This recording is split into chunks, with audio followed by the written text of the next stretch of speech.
おはようございます。めぐりかみたいちです。今日は春が旬の食材、森湯茸、編み笠茸の下処理から調理まで詳しく解説していきたいと思います。以前上げた動画でリード棒の付け合わせとして作りました。それでは一緒に掃除していきましょう。それではまず洗う前に軸の部分を切り落としていきます。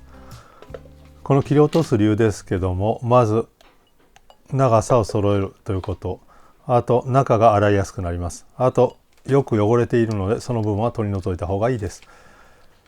もちろんこの部分食べれますけども硬いので、あまり残さずにだいたい同じ長さで切り揃えていきます。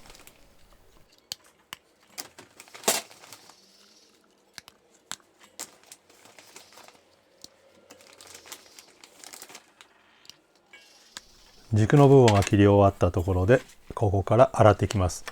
この森湯茸ですけども細かい砂が入ってますのでよく洗ってください。たっぷりめのお水でよく洗っていきます。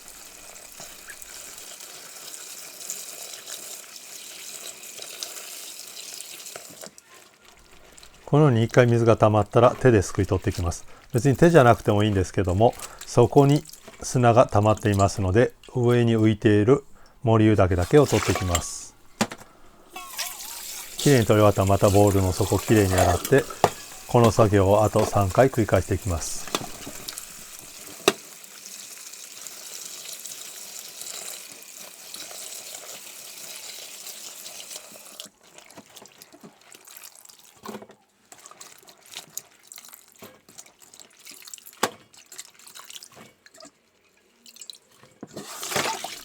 この水を捨てた後、ボウルの底を触って砂があるかどうか確認してください。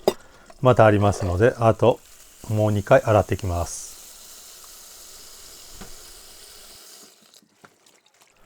今回物が綺麗だったので4回ほどで済みますけども、物によっては1回2回で終わる時もありますし、もっと洗わないといけない時もあります。物によって判断してください。最後4回目洗っていきます。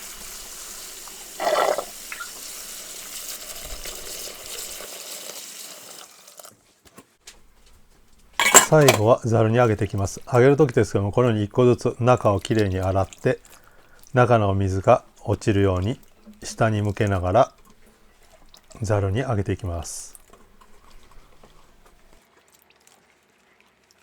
この森湯茸は幻のキノコとも言われている貴重な食材の一つです。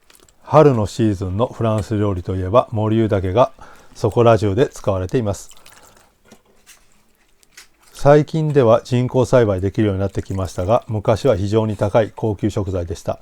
もちろん今でも高いですし、野生のものだとだいたい出始めでキロ100ユーロぐらい、養殖だと5、60ユーロになります。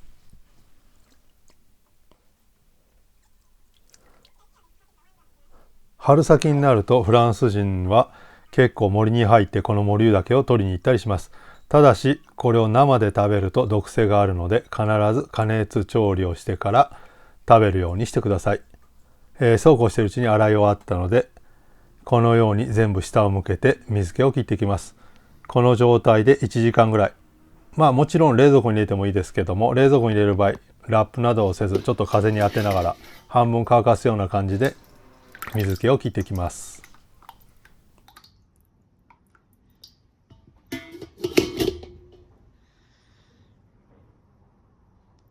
ここからは前回リード部の付け合わせとして作った森湯茸のブレゼを作っていきます。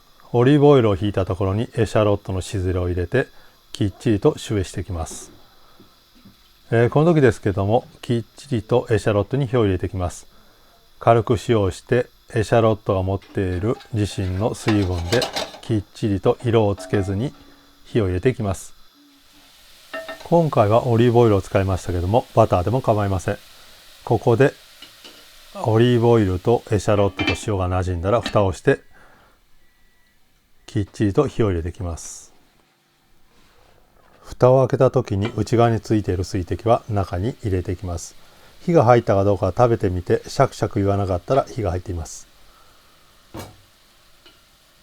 このように色をつけずにきっちりと火を入れる作業が重要になります。この作業をシュエと言います。きっちりと酒べできたので、ここで水気を切っておいた森湯を並べていきます。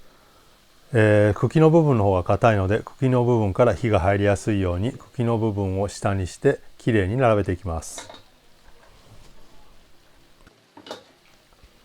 このようにきれいに並べ終わったら、火を強火にして蓋をして火を入れていきます。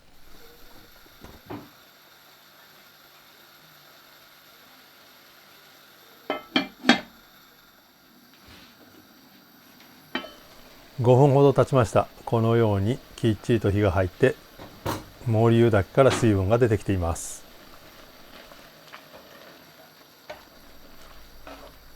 今回、ワインは入れませんでしたけれども、この段階で、ジュラ地方のバンジョーヌ、黄色いワインですね、などを入れても非常に美味しいです。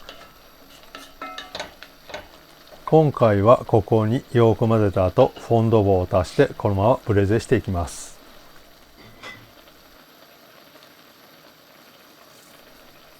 今回は最後にクレムイジーニを入れて仕上げました。好みでパセリのコンカッセなどを入れても美味しいですし、もっとクリーム 100% で煮込んでも美味しいと思います。またクリームで煮た動画は他にありますので、そちらも参考にしてみてください。今回このキュイッソンも煮詰めてソースに仕上げます。森湯自体はこれで完成になります。それでは盛り付けていきたいと思います。温めたお皿にまず森湯だけ置いて、カリカリに焼き上げたリードボーと餃子にんにくを置きます。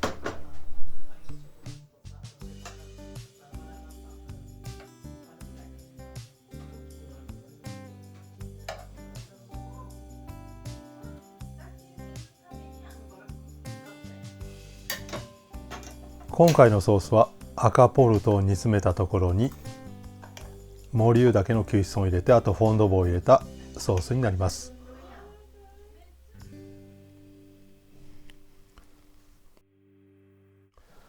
今回この一皿ですけども、春のうまみを閉じ込めた一皿になりました。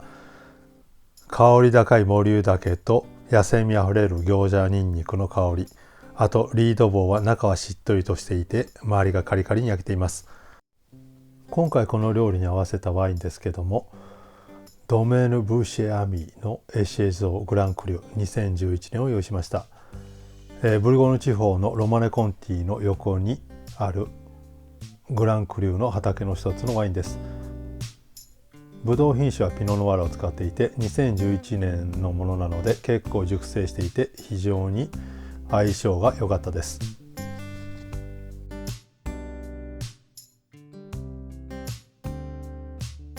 それでは最後までご視聴ありがとうございました。また次回よろしくお願いします。お疲れ様でした。